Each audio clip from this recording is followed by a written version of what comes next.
नमस्कार दोस्तों, स्वागत है आपका जीत वर्ल्ड एजुकेशन पर। मैं आपका दोस्त जीत स्वागत करता हूं आपका इस शानदार सेशन में।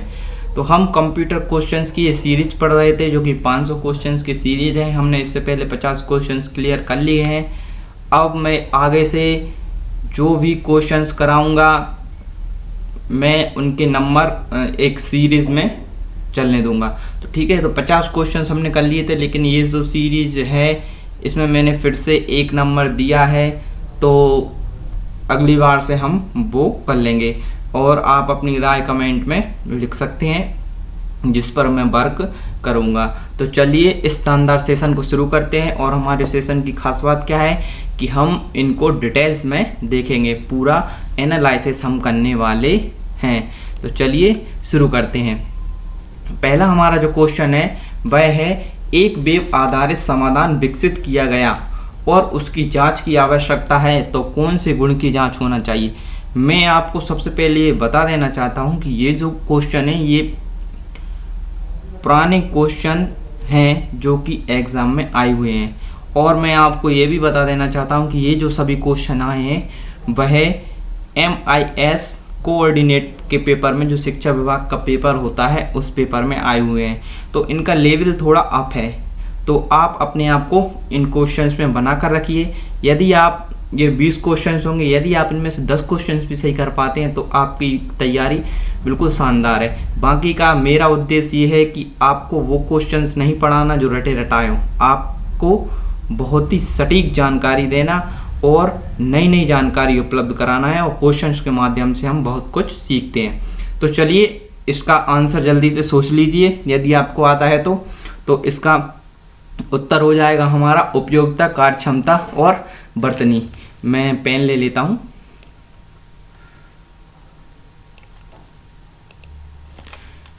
इसका उत्तर हो जाएगा ये। मेरे पास ओनली अभी हाइलाइटर है, मेरे पास लिखने की व्यवस्था नहीं है। उम्मीद है आप जल्द ही वो भी करवा देंगे।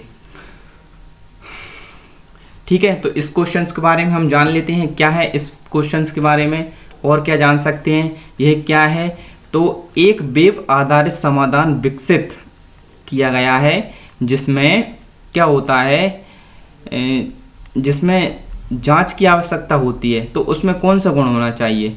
ठीक है, तो उसमें उपयोगिता, कार्यक्षमता, वर्तनी आदि गुणों की जांच होनी चाहिए। और वर्तनी से प्रत्येक प्रक्रिया पूर्ण शुद्धता के साथ क्रियान्वित होती है। यानी वर्तनी यदि सही होगी तो आपकी पूरी जो प्रक्रिया है वह पूरी तरीके से सही होगी। चलिए नेक्स्ट पर चलते हैं। खालिस्तान एक नेटवर्क प्रसारण के दौरान डेटा को सुरक्षित करने का तरीका है। डेटा को मान्य करना, डेटा को एन्क्रिप्ट करना, डेटा को डिक्रिप्ट करना, डेटा को संग्रहित करना। तो इसका आंसर हो जाएगा दूसरा, डेटा को इनक्रिप्ट करना। डेटा को इनक्रिप्ट करना। आपको जल्दी से सोच लेना है आंसर और आपको अपनी काउंटिंग करते रहना है। ठीक है, तो एनक्रिप्टेड परागमन में, यानी एनक्रिप्टेड जो होता है उसमें क्या होता है, डाटा की रक्षा करने के लिए ये प्रयोग में लाया जाता है। अब जैसे नेटवर्क, मोबाइल फ़ोन होते हैं हमारे, और ब्लूटूथ उपकरण, और जो बैंक की स्वचालित मशीन होती है ATM, यानी जो अपने आप से चलती है। ATM तो अपने आप से चलती है। ठीक है, तो इनमें क्या है, आपने देखा होगा कि इनमें अवरोधन की कई खबरें सामने आती रहती हैं। अब एनक्रिप्टेड का मतलब क्या है, देखो बहुत सरल भाषा में आपको समझा देता हूँ, अब आप समझ जाएंगे। आपने व्हाट्सअप चलाया है, व्हाट्सअप चलाया है, तो वहाँ पे लिखा रहता है एनक्रिप्टेड टू एनक्रिप्टेड, लिखा रहता है एनक्रिप्टेड टू एनक्रिप्टेड। उसका मतलब क्या है कि ये जो आप मैसेज भेज रहे हो वो आप दोनों लोगों के बीच में है, तीसरा कोई अन्य उसको एक्सेस नहीं कर सकता। इसका मतलब ये है, तो आप समझ गए होंगे। यानी डेटा को सुरक्षित करने का तरीका क्या है, डेटा को एनक्रिप्ट करना, यानी ओनली दो लोगों के मध्य समन्वय स्थापित करना, यानी गोपनीयता उसकी बनाए रखना। जैसे अब इसका उपयोग हम कहाँ पर देखते हैं, मोबाइल फ़ोन में एनक्रिप्टेड आ रहा है आजकल, बैंक में इसी प्रकार के डाटा का उपयोग किया जा रहा है। ठीक है, और ATM में भी इसी प्रकार के डाटा का उपयोग किया जा रहा है। ठीक है, तो एनक्रिप्टेड का उपयोग करना यानी एनक्रिप्टेड करना उसको, यानी दो लोगों के मध्य उसको बस दो लोगों के मध्य उसको साझा करना। उम्मीद है आप इस क्वेश्चन से समझ गए होंगे। चलिए नेक्स्ट क्वेश्चन पर चलते हैं। आपदा को वसूली योजना में शामिल किया जाना चाहिए। आपदा को, आपको बोर नहीं होना है, मुझे पता है आप बोर हो रहे होंगे क्योंकि आपने ये क्वेश्चन कभी पढ़े नहीं है, बड़े बड़े क्वेश्चन है, लेकिन उद्देश्य मेरा यही है कि आपका एक भी नंबर नहीं कटना चाहिए, क्योंकि सरल तो आप क्वेश्चन कर देंगे।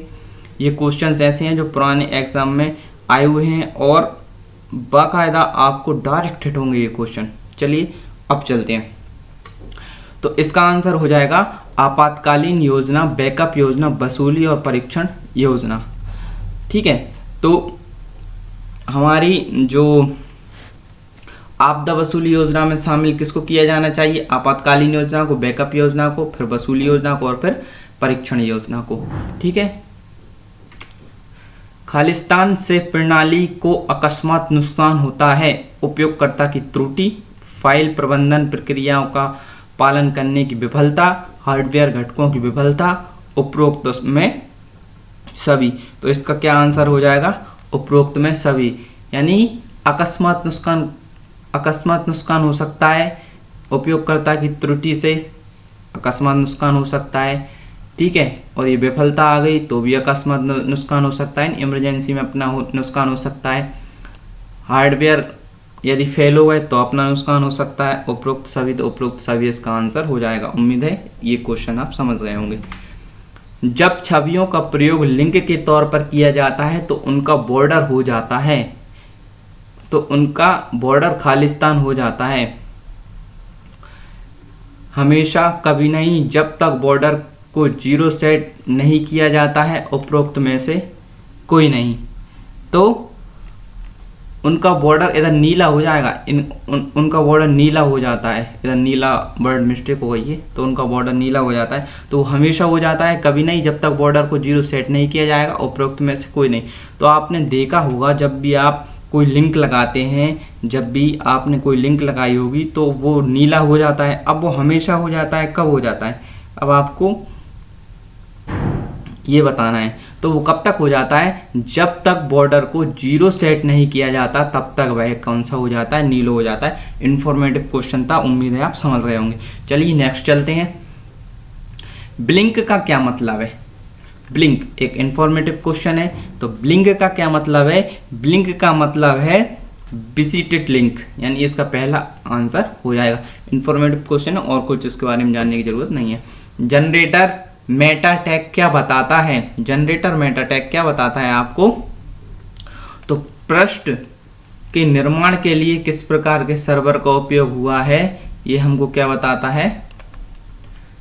ये वाला, पृष्ठ के निर्माण के लिए किस प्रकार के सर्वर का उपयोग हुआ है, ये हमको जनरेटर मेटा टैग बताता है कि पृष्ठ के निर्माण में किस प्रकार के सर्वर का उपयोग हुआ है। चलिए नेक्स्ट देख लेते हैं, जल्दी से चलते हैं आगे। सेल पैडिंग का मूल्य बढ़ाने से क्या होगा? सेल पैडिंग का मूल्य बढ़ाने से क्या होगा? तो सेल पैडिंग का मूल्य बढ़ाने से क्या होगा? जल्दी से आप सोच लीजिए आंसर को, फिर मैं बताता हूँ।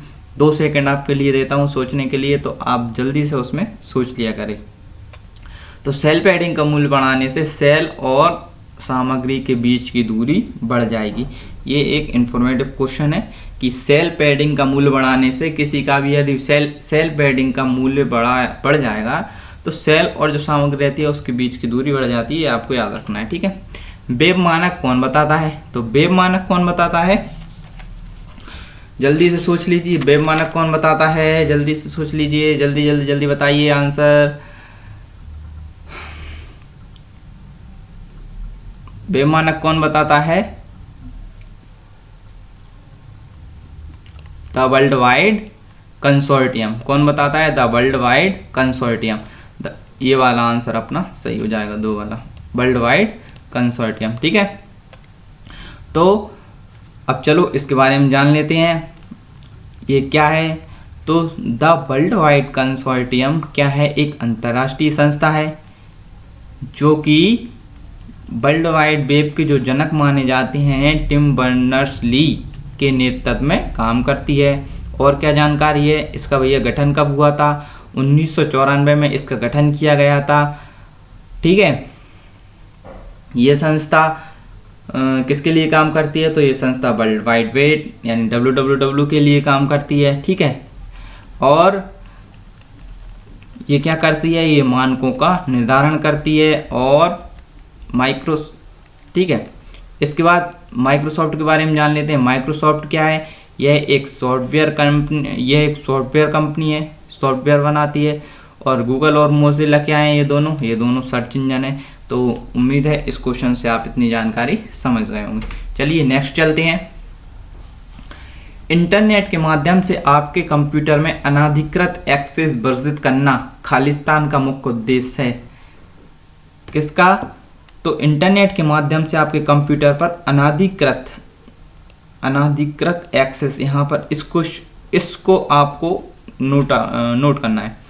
ठीक है, तो अनधिकृत एक्सेस वर्जित करना मुख्य उद्देश्य किसका है? तो ये है फायरवॉल का। यानी होता क्या है वास्तव में कि इंटरनेट के माध्यम से आपका जो कंप्यूटर रहता है उसमें अनधिकृत एक्सेस वर्जित फायर जो अपना रहता है फायरवॉल, उसके माध्यम से होता है। फायरवॉल या तो सॉफ्टवेयर या फिर हार्डवेयर हो सकता है। फायरवॉल या तो सॉफ्टवेयर या हार्डवेयर हो सकता है जो नेटवर्क को सुरक्षित रखता है। ठीक है, और आप क्या समझ सकते हैं कि जो डाटा पैकेट्स रहता है उसके विश्लेषण में भी ये आवश्यक रहता है। यानी ये क्या करता है? किसी भी प्रकार के वायरस, फायरवॉल आप समझ गए होंगे, फायरवॉल एक दीवार की तरह काम करता है जो कि हैकर रहता है उनको हमारे कंप्यूटर में, हमारे सॉफ्टवेयर के माध्यम से, हार्डवेयर के माध्यम से, किसी में भी हो सकता है, उनको एक्सेस नहीं करने देता। ठीक है, आप समझ गए होंगे।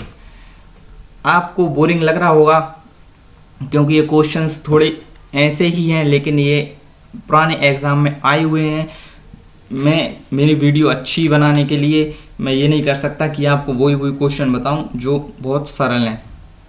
सरल क्वेश्चन कोई बता देगा, आपको पूरे YouTube पर ऐसे क्वेश्चंस नहीं मिलेंगे, और ये क्वेश्चंस आए हुए हैं परीक्षाओं में।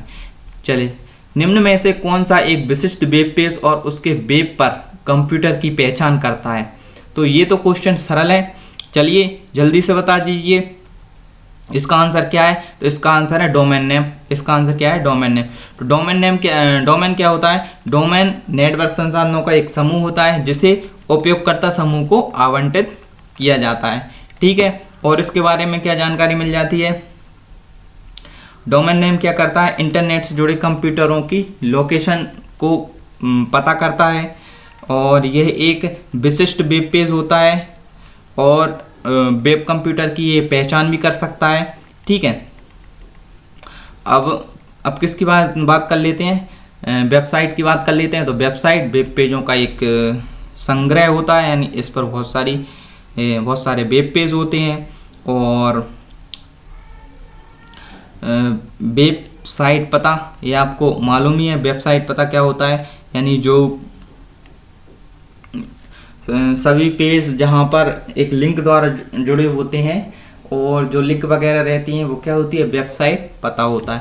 और URL भी इसी उद्देश्य के लिए काम में, URL भी वही होता है, एक लिंक टाइप की। ठीक है, चलिए इस क्वेश्चन से आपको इतनी जानकारी मिल गई होगी। चलिए आगे चलते हैं।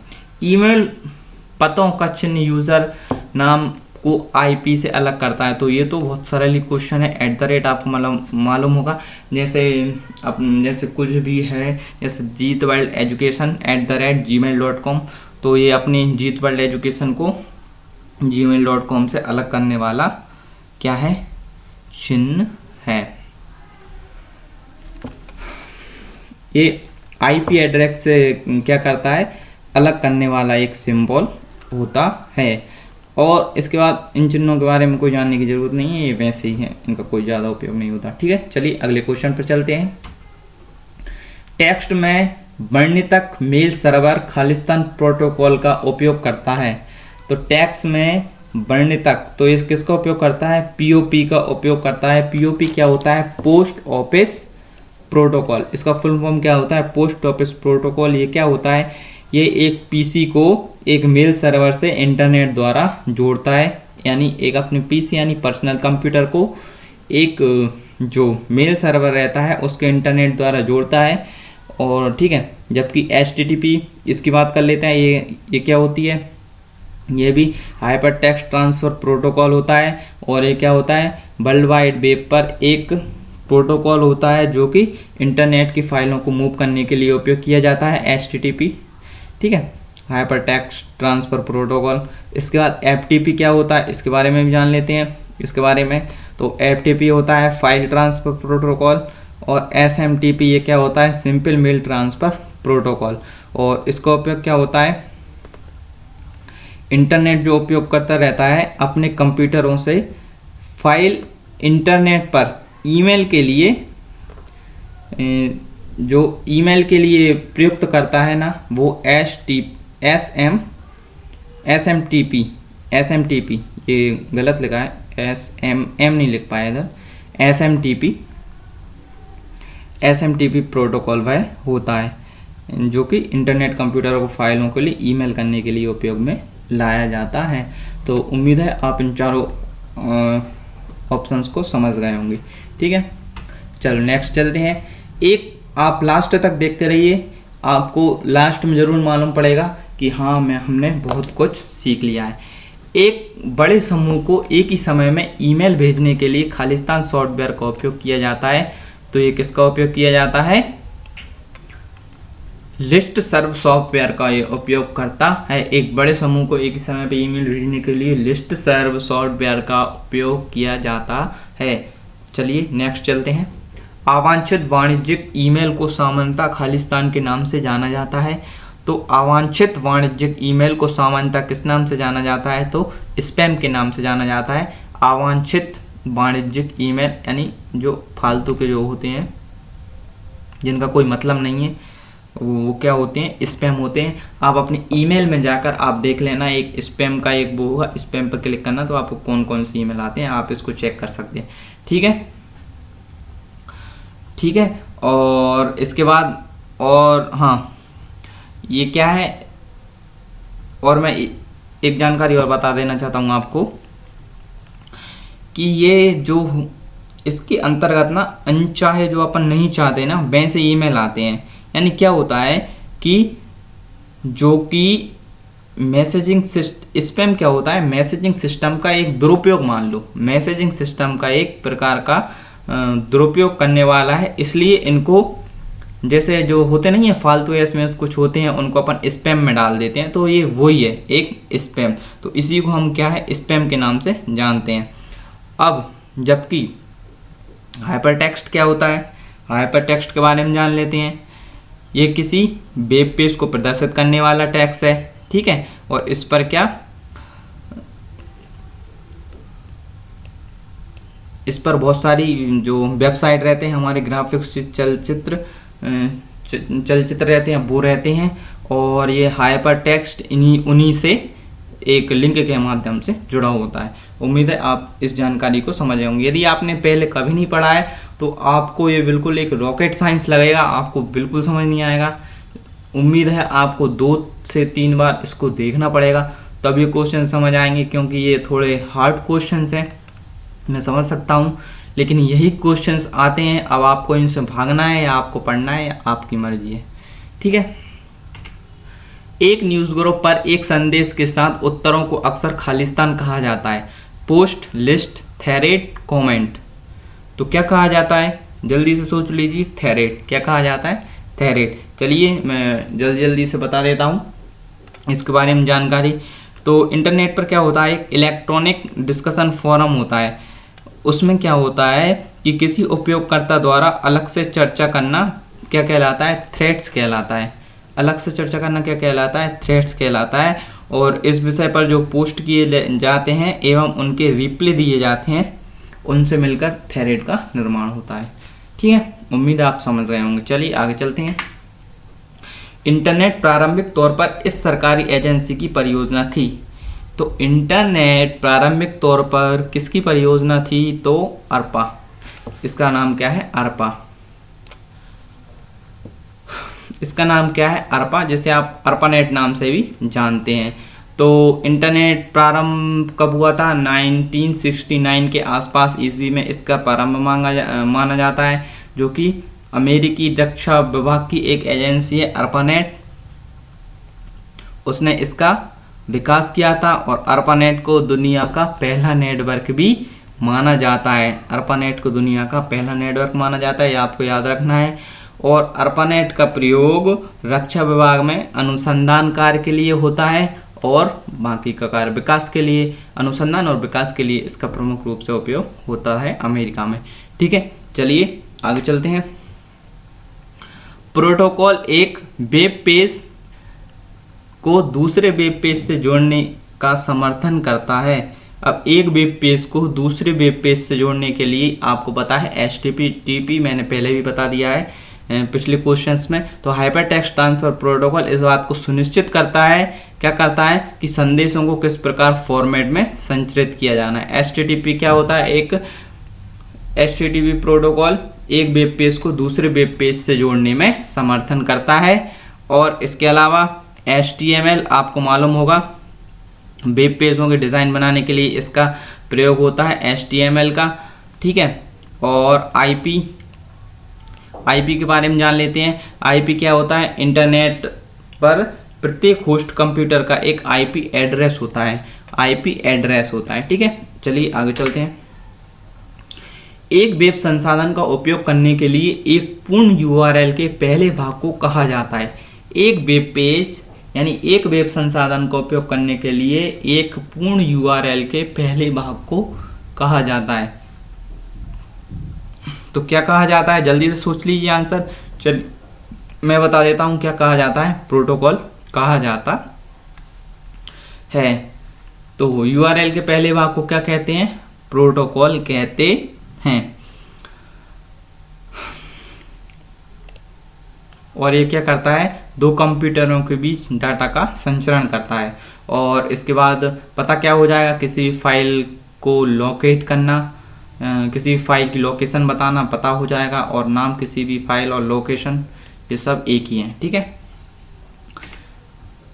ई व्यापार बुनियादी ढांचा को संदर्भित करता है। ये लास्ट क्वेश्चन है। ई व्यापार बुनियादी ढांचा को संदर्भित करता है। जल्दी से इसका आंसर सोच लीजिए। मैंने इस सेशन में कम क्वेश्चन रखे हैं ताकि आप बोर ना हो, इसलिए मैंने इस सेशन को छोटा रखा है, 20 क्वेश्चंस का रखा है। यदि ऐसे ही क्वेश्चंस आ गए भी रहे तो हम सेशन को छोटा ही रखेंगे ताकि आप बोर ना हो। और उम्मीद है आपको ये वीडियो ज़रूर पसंद आई होगी। चलिए जल्दी से इसका आंसर बता दीजिए क्या है। ई व्यापार बुनियादी ढांचा को संदर्भित करता है, जल्दी से बता दीजिए। तो उपरोक्त सभी इसका सही आंसर हो जाएगा। तो ई व्यापार बिजनेस के अंतर्गत सामान का लेन देन, व्यापारिक संबंधों को बनाए रखना व व्यापारिक जानकारियों को शेयर करना आदि आता है। वो क्या होता है? ई व्यापार होता है। ठीक है। अब इसमें आप क्या कर सकते हैं? धनराशि का लेन देन भी कर सकते हैं, और अपन दूसरे शब्दों में क्या कह सकते हैं इसको? इंटरनेट के से व्यापार करना क्या कहलाता है? ई व्यापार कहलाता है। जैसे आप जानते होंगे, जैसे ई कॉमर्स रहता है ऐसे ही ई व्यापार रहता है। तो उम्मीद है आपको वीडियो जरूर पसंद आई होगी। यदि पसंद आई हो तो आप लाइक जरूर करें और अपने दोस्तों के साथ शेयर ज़रूर करें, ताकि हम नित्य आपको सुविधाएं दे पाएँ। और मैंने जो अभी बोला है मैं वो यहाँ पर लिख सकूँ। ये आपके ऊपर निर्भर करता है कि आप सुविधाओं को कितनी जल्दी अपने उसमें लाना चाहेंगे। तो धन्यवाद। जय हिंद, जय भारत। मिलेंगे अगले वीडियो में, जो कि 21 से हम सीरीज को स्टार्ट करेंगे। चलिए धन्यवाद।